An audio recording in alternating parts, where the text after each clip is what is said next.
our Clifford Takeoff. No, not Clifford Takeoff, our Fearless Flight live show. Forget my own name if I wasn't so attached to it.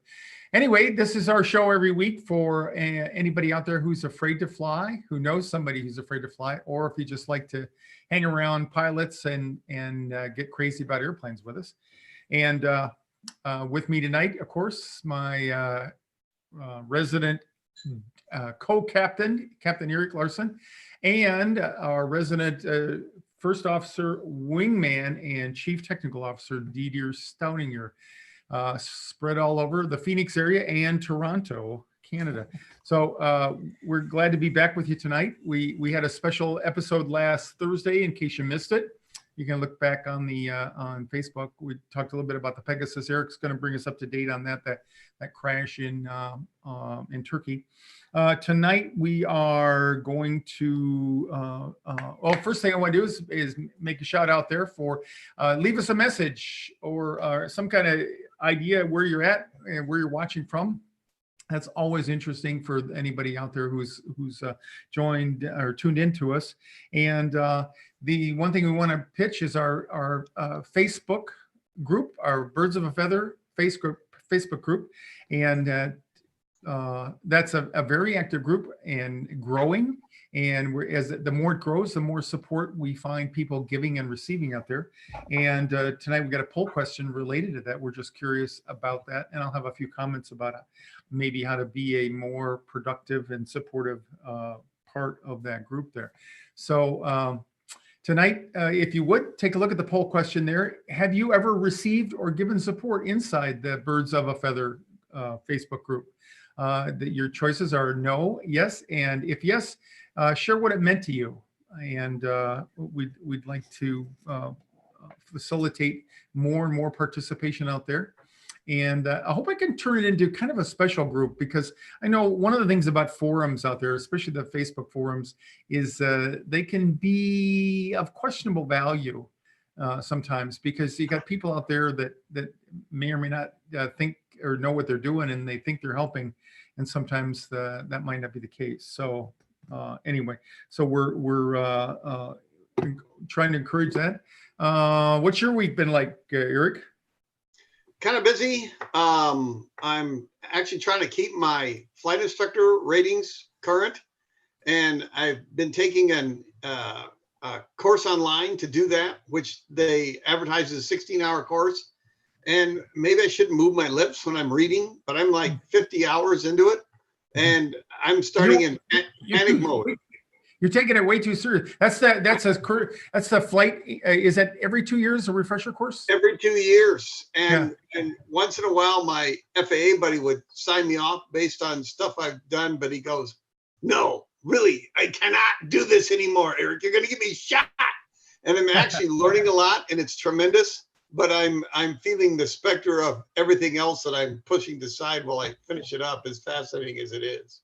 Cool. So for those of you listening out there, Eric is in addition to all his other ratings. I don't know, have you got your license on you? Maybe we can get a close up of that. I don't have mine with me right now. When you guys start talking about the head shrink and stuff, I'll run down and get it and hold. Okay. All right. Yeah, I was going to, it just occurred to me that we might talk to people about the licenses. You actually have to have a driver's license when you fly an airplane.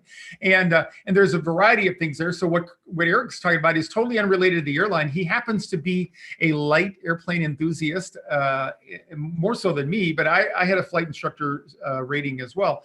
So you can, if you're not actively doing it, you're allowed to stay current by taking a refresher course every 2 years. And it used to be a 3-day in residence thing. I can remember that back in the 70s.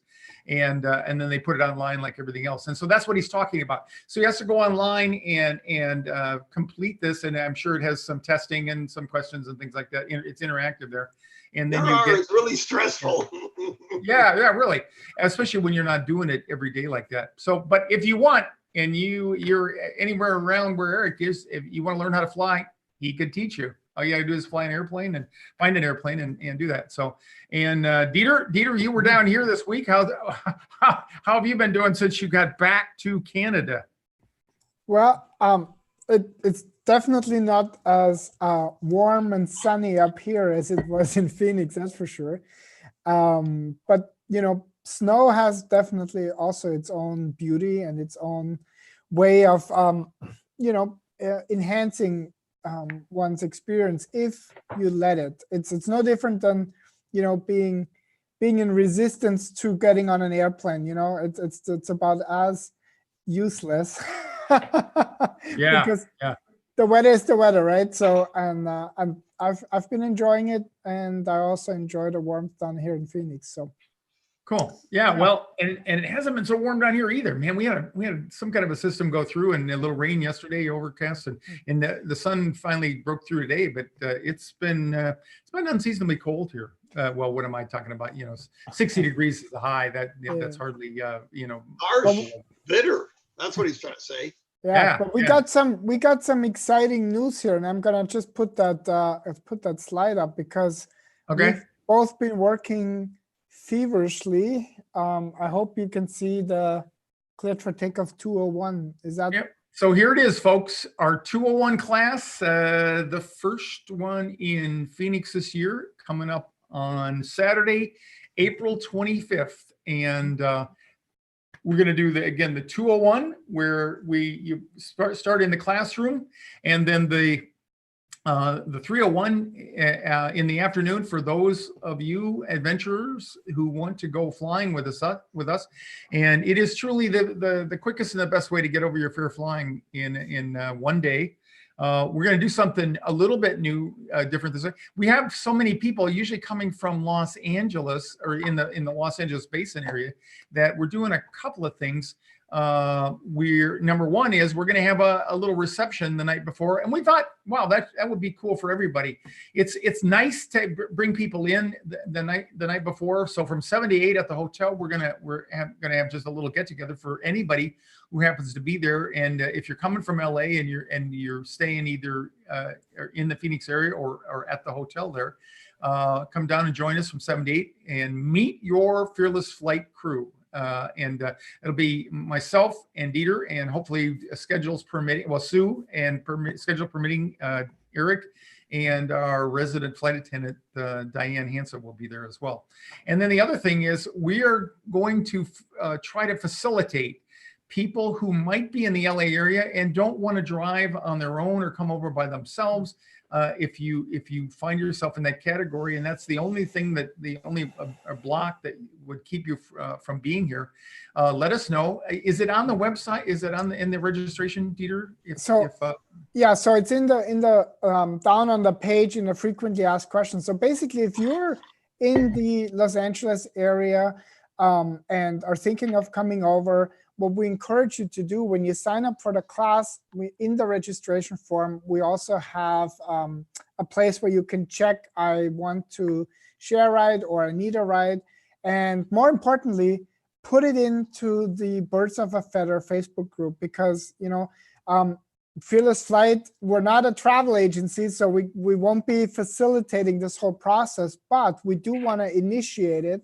And the best place for you to find somebody who might be willing to share a ride or is in the Birds of a Feather Facebook group. So that's all part of the registration process. You find that out when you sign up.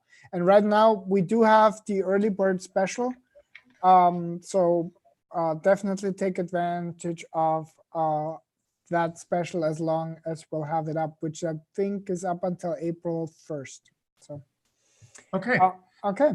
In general, why should somebody come to the class? Why not just watch the show here every week? And I mean, I know not everybody will be able to come, but whoever is in the Phoenix area or maybe even Los Angeles, what is some of the benefits of doing a class like that? It's more fun. Yeah, you go ahead, dear, because it's more fun, and you'll bond a lot with the people around you and be amazed with the people around you that have had the same sort of trouble. It's greatly helpful. Okay, I'm done.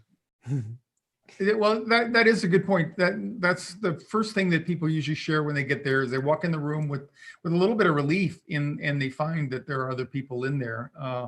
no matter who you are, where you're at, it's a way to really jumpstart getting through your fear and getting on an airplane. And the unfortunate thing is about overcoming your fear flying. Sooner or later, you got to get on an airplane.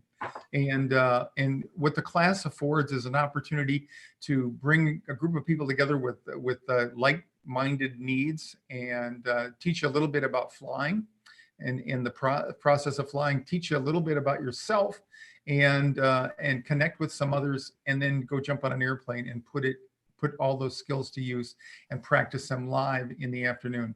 We are going to Las Vegas and back, and it's a nice short jaunt up there, probably about 35 minutes at cruise, 45 minutes total. Land in Las Vegas, get a little snack or something, and then turn around and come back. And when we come back, we have a really fun little ceremony when we arrive back at the Phoenix airport. It's a great opportunity to learn and to overcome your fear flying. And we've had a little bit of pent-up demand here because it's been a while since we've done one over here. So I know we do have some people that I know of coming from the LA area. We're sorry we won't be able to have one over there this spring. So we were hoping to help you by filling your needs over here.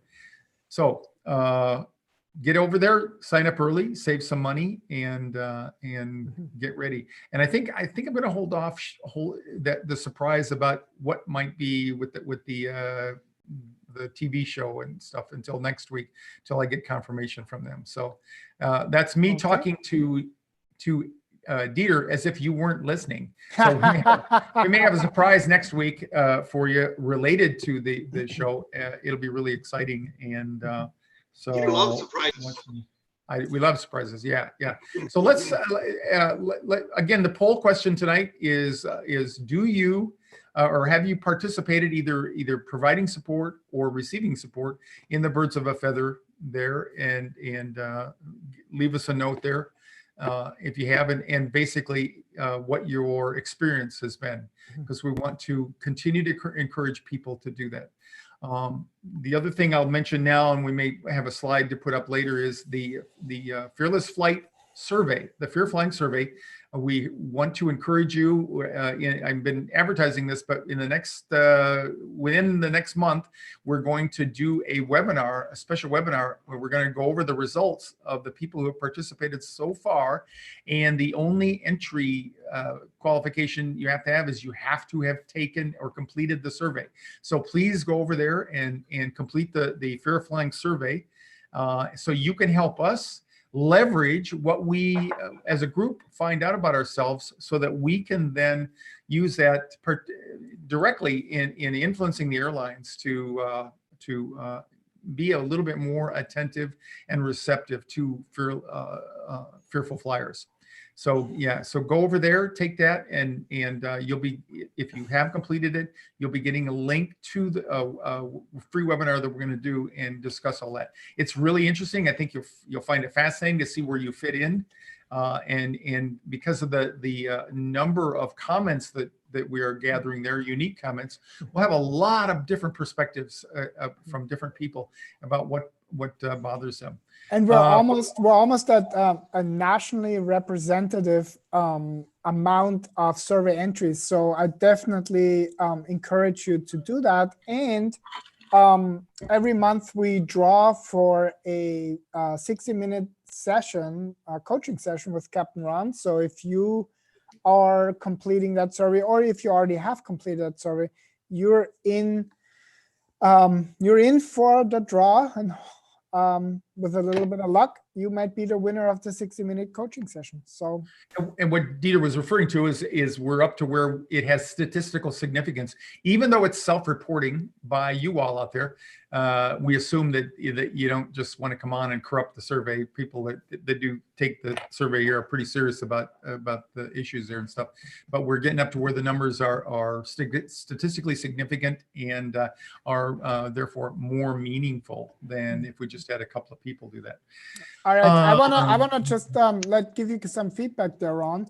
Nicole, thanks so much for commenting. She said in response to the poll question, she loves the Facebook group, and she's grateful to have a research resource such as this. So, and I definitely remember some of the posts, Nicole. So thank you for that. And yeah, I'm just in awe every day when I go on there. You know, there's posts that have a lot of supportive comments, and I think really that differentiates our group here from other forums and groups that I have come across. And so if there's ever anything, questions, put them there so we can answer them here on the show. And if you have any other questions for any other group members, just search the Facebook group. There's great posts if you're looking for something specific, okay? So I wanted to just touch on the Facebook group there just a little bit. What we want to do is help empower each other. And support is always good, saying way to go, nice job, things like that. One of the things about giving people compliments versus encouraging people is just the way you express things. So I remember in my human development course, I had a great instructor, and he talked about the difference between managing by recognizing people or encouraging people versus managing by complimenting people. And he told us encouraged us to use when you praise somebody, or instead of praising somebody, saying nice job, you try to center it from them. You must be proud of yourself. You must feel really good about what you've accomplished. So that's just a subtlety about when you direct compliments to people. Instead of saying, hey, I'm so proud of you, the other way to do that would be, you must be proud of yourself. It works great on kids, particularly youngsters, because it encourages them to take responsibility from within rather than to seek praise and just kind of be Pavlov's dog about that. Another thing that I would suggest is when you make comments, stuff, help others, especially if you've are moving along and you're overcoming your own fear. Help others to manage their expectations by sharing your experience, okay? And in a couple of areas, I still get anxious when, be honest with people. This is not you, it's a process for most people, and you just don't get over it all at once, and it never goes away. And you make, you move forward, and then you relapse a little bit. You come back, in times when you don't fly. And so be honest with that, share people, because a lot of people get discouraged because they hear some of you people who are so very positive and verbal talk about your successes and stuff, that, believe it or not, people take that and get discouraged. So if you can, talk about your experience, talk about what still bothers you, how you get anxious, and what works for you. In other words, what works best for me is. So if you see someone struggling in the same way you've struggled, share with them what works best for me. So those are just a couple of little tips that we'd like to have and encourage you to take even a bigger bite out of the Birds of a Feather group and stay with us there. So let's move on tonight to a couple of related topics to the group there. We don't, but we will have we're going to put a link up to Facebook here, and we're going to, I believe, if I'm not mistaken, Dieter, how to stop catastrophizing. So I found an interesting article on that. So I wrote some comments on that. And just a quick question out there. It's not a poll question formally, but if you catastrophize, give us one example of how you catastrophize. Okay, and what that means is we tend to when confronted with something that bothers us, particularly emotionally, we tend to catastrophize about the worst possible outcome. And when you think about it, research suggests that the reason we do that is because then if it should manifest, which it never does, but if it should manifest, then we feel better because it was so bad, and not experiencing what we were worried about is such a relief that the greater the catastrophizing, the greater the relief. So when we consider all the possibilities, and it's not a bad strategy if you examine them logically. However, if you're unable to bear the distress, catastrophizers rush to outside sources to calm themselves down. And matching symptoms online with other people, again, whether it's in the Birds of a Feather group or not, can actually make you feel worse about that. So catastrophizing is something. It's a real problem with human beings in general, but it's really a problem when you get into issues like phobias, particularly fear of flying.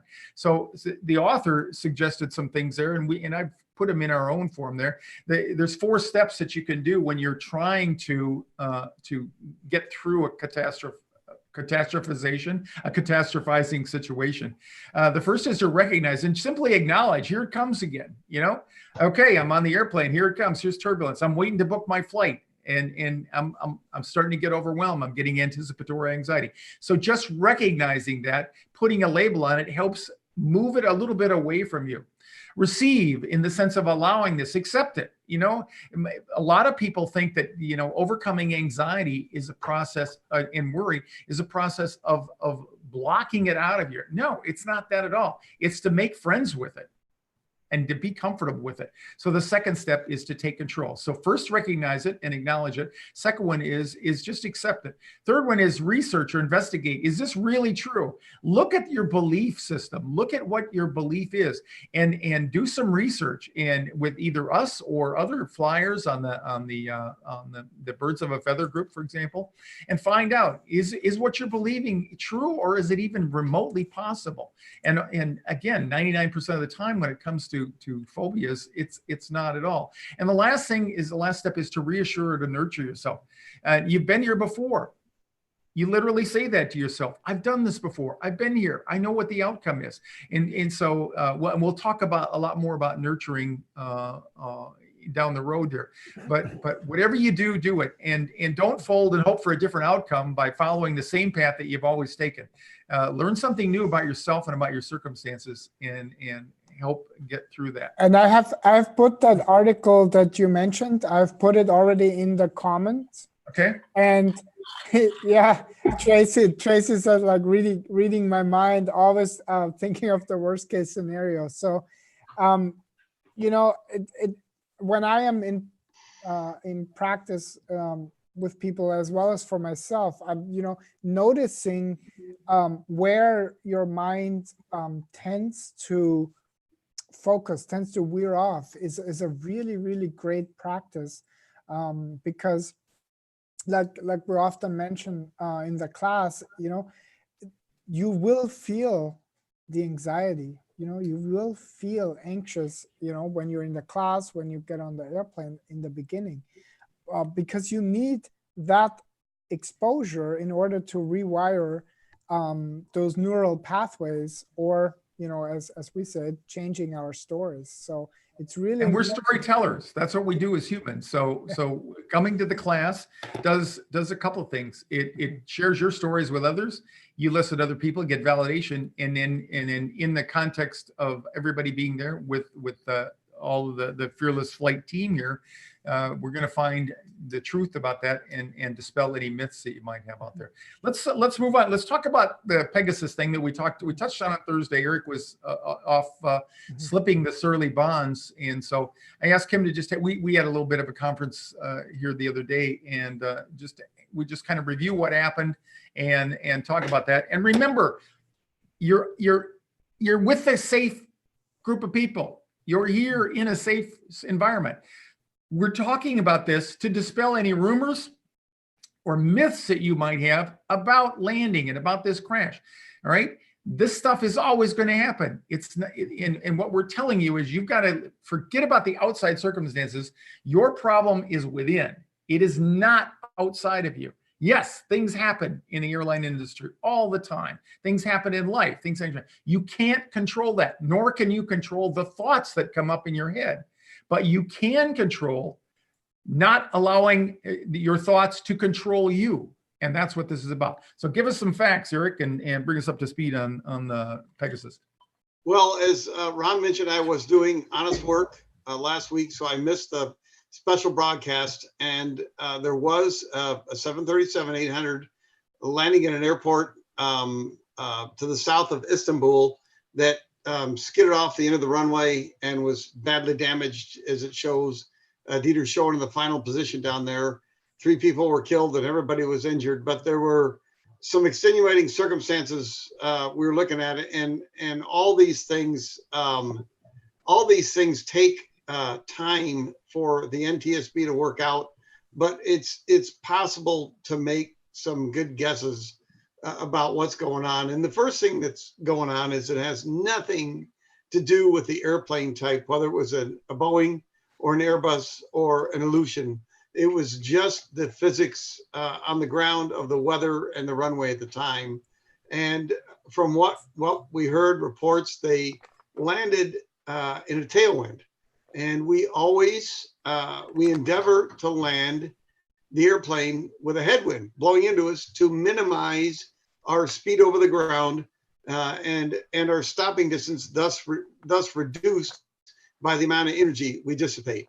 We can land with a tailwind, and we have charts for that, but that dramatically increases our landing distance for a couple of reasons. I was looking at the manual in the 7.3, and really it's only about a 50-foot stopping distance penalty per knot of tailwind.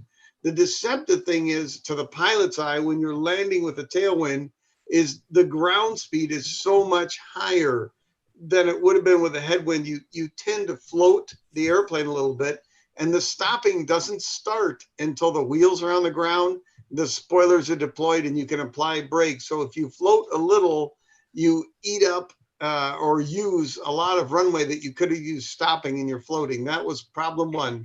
Problem two was it was wet, very wet, raining at the time. So the airplane could have been and probably was susceptible to hydroplaning. And the third problem was I looked up the airport and the runway in at the airport they were landing, and it said the surface was concrete. And you go, well, of course it was concrete, as opposed to a gravel road. No, it was concrete.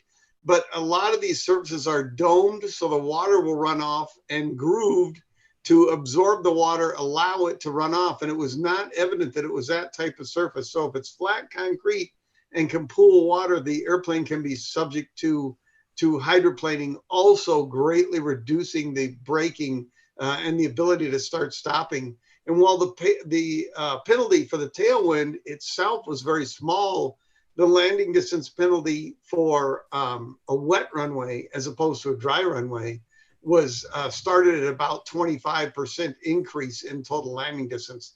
So you start adding these things up. If the airplane floated, if they hydroplaned, how far down the runway the touchdown point was, and so on and so forth. And there are a whole lot of things working against the crew to try and stop it. And in your fearful flyers' heads, you go, well, why didn't he just go the other way? Well, the tower might have offered him that runway to land on, or he might have requested it if there was no traffic, and if done properly, who knows?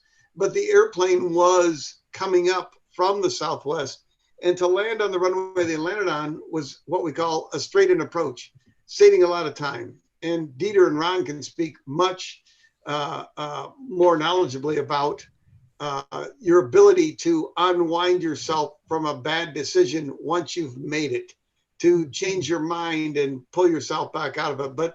But that would have appealed to the crew in terms of time savings, getting on the ground, getting to the gate. That's kind of what I took up in a nutshell. Yeah, just a quick word about that. Two things. One is that when Eric's talking about landing speed is higher, if you're not familiar with it, you know, when we typically land into the wind, so the wind is coming down the runway or in the other direction, and so in the air, that's what the airplane senses. So if our approach speed is 150 miles an hour, and this would be a lot, but if it had 50 miles of headwind, now you're actually touching down at 100 miles an hour. But turn it around, if you're flying at 150 miles an hour and you have a 50-knot tailwind, now you're touching down at 200 miles an hour. So the kinetic energy is a function of the square of the velocity there. So you got a lot more energy. The other thing that speaks to the human factors part of this, and that's what we're going to hear. I'm confident. You know, all these things were adding up. It's an accident is never just one causal factor. It's a whole series of them. It's like a perfect storm of things that come together. And if any one of those links in the chain, as we describe it sometimes, had been broken, the accident wouldn't have taken place. But the thing I like to generalize with, and I told pilots, my pilot friends that I used to teach human factors during all those years when I was in training, is that nothing breeds success or failure like success. So the more that they've landed, the more that they've been in maybe a little bit of a wet situation, or maybe with a little bit of tailwind, or maybe, you know, landing a little bit faster than normal and further down the runway. Those happen in isolated cases all throughout a pilot's career. But when they all come together in a perfect storm, now they weigh up heavily. And in the midst of that, as Eric said, he's in a situation that he's not seen before, and he has one chance at some point there to abort the landing and go around and do it again. We joke about that, but the hardest thing to do is abort the landing. Hardest thing to do is turn around when you're confronting some weather, or go around it. And so we'll keep you posted with that, but it's going to end up as a classic pilot mistake or human factored error there. And that's why the last set of safety guards there is the second pilot. So it'll be interesting to see what the second pilot was doing when whoever was flying. That'd be the monitoring pilot, because he had a big responsibility. And we like to say that the most important backup system in a modern airliner is the second pilot. So we'll see that when you go out there. Any other things, Eric, about that? No, that was kind of in a nutshell. Okay, so the last thing that I'd like to briefly talk about was there was a headline there, and Dieter can put this one up here. It says British Airways flight lands almost 2 hours early. So it was just a kind of a fun article, and it reminded me of the if you've ever watched Seinfeld, or you've seen Jerry Seinfeld do his stand-up routine, he has a particular segment that he does on having been a passenger on an airplane, and he lands and he says, so the captain comes on the PA and he says, folks, we're going to make up some time today. And then he says, today, make up time. Why don't they always make up time? You know, what's the big deal? And what he's really talking about is when we fly, sometimes the winds are not as high as forecast. If we're heading into the wind, or conversely, with the tailwind, like we were just talking about landing, if I'm going from as this BOAC airplane was, or British Airways airplane, they were going from New York to London, and they arrived almost 2 hours early because they had a huge tailwind, elements of the jet stream and all that. And so they landed 2 hours early, and it was a great article. The author did a great job until she got down to the point, and she says, and their speed was over 800 miles an hour. And she then makes the comment that that's faster than the speed of sound. Thanks for playing. That's not faster than the speed of sound. It is if you were talking about just the airplane in the air mass. But remember what I said about the tailwind, right? So the airplane is moving along in the air mass. So the air mass is already, you know, in this case, it must have been up around 300 miles an hour or so. And the airplane is going 500 miles an hour. So that's how they get the total ground speed of 800 miles an hour. And the longer the flight, the more time you have at a higher speed, the more time you can cut off the end of your flight. Okay, so the faster you're going, and the longer the flight segment was, the more time you have to save time, if you will. But they weren't going 800 miles an hour through the air, which would have made a lot of people uncomfortable, if not genuinely pissed off, under the flight path there, because they would have had a sonic boom. And I used to fly airplanes that you could do a sonic boom, and it's highly regulated. You have to fly out this specific course and climb to a certain altitude before you can do that, so you don't boom all the poor chicken farmers down there, and their chickens won't lay eggs. So anyway, so it's a great article talking about how they saved a couple of hours there, and it was a very unusual circumstance with really high winds. And you can bet going back they didn't fly the same route because they would have been flying into it, and they would have added 2 hours or more to their flight there. And the bottom line, what's that? What was the first thing you thought of when you saw that? I think if it's about what I was going to close it with, they said, the good news is you got there 2 hours early. The bad news is now you got to wait for your gate. British Airways runs a pretty tight ship, and I cannot imagine the 747-400 showing up 2 hours early and having a parking spot. I bet they got some bad news once they're off the runway. When I joined the airlines in 1978, it was the first year the deregulation went into effect, and it started a proliferation of air travel and a lowering of the relative price of tickets. And in those days, we had spare airplanes and spare gates. If you were delayed pushing off of your gate, another airplane was coming to your gate, just took the one next to you because it was open. That ain't gonna happen anymore. Now the airports are saturated. It requires everybody to move on schedule, on time. And if somebody doesn't move at their appointed departure time or pushback time, if you've flown anywhere in the last year, you get stuck out on the ramp if you should land early. And so that was, Eric and I picked up on the same thing. So the joke is you may get there early, but you ain't going to get to the gate any sooner probably. So, all right. So that's the highlights for the week. We wanted to remind you of the 201 class is up and running on the internet now. It's a great opportunity to come and join forces with us and some other Fearful Flyers. We're going to have a special get together the night before to kind of warm everybody up so that when we start the next morning, we're that much more raring to go. It's not a prerequisite for the class in the morning. It's just our gift to you to come and chat a little bit and talk about some of your questions that would come up. Join the Birds of a Feather group if you haven't. Make some contributions out there, use it. It's there for you. And if you've got any questions or anything about that come up, don't hesitate to send a message to me, Captain Ron at FearlessFlight.com. And if you haven't ever done the 15-minute free coaching session, please consider that. There's no reason for you to be sitting out there wondering what's the next step if you don't have any ideas in that. So, and I've put the links to all of the articles that you mentioned, as well as the class and the 15-minute coaching call. They're all in the comments. So if you are watching this live, make sure that you check the comments so that you can get to the links that we mentioned here on the show tonight. Okay. Thanks. Let me throw in one more suggestion for this April 26th class, as we're going to fly. You definitely don't want to do like on the 25th. But you want to buy that ticket early because they're highly unlikely they'll go down. It's possible there'll be none left. And if you pay a higher price for it later, you'll just be aggravated. And that's what I do, just so I can be more aggravated with myself. I am not recommending that. This is definitely a case to do what I'm telling you, not what I do. And the other thing is 90% of the people that come to class from an amateur night have less intention of getting on the airplane than they do of going out in the hallway and drowning themselves in a bucket. But they have the tickets there and they feel good about doing it. And people that don't have the tickets feel regret that they didn't buy one. You are not wasting gas money. This is actually going to help you, and you're going to need that ticket sooner rather than later. I'm just telling you now. Yeah. You won't look as enraged as me when you get to class because you will have been smarter than me about the ticket.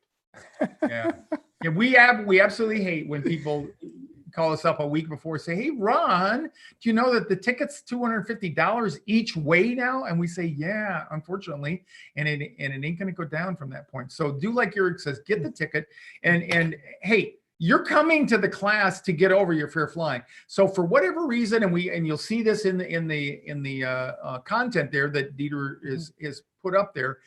There are options. If you get there and you decide you don't want to fly, you can save the credit for the ticket for a year via compliments of Southwest, and you can come back fly with us in a future class. So no reason not to get it.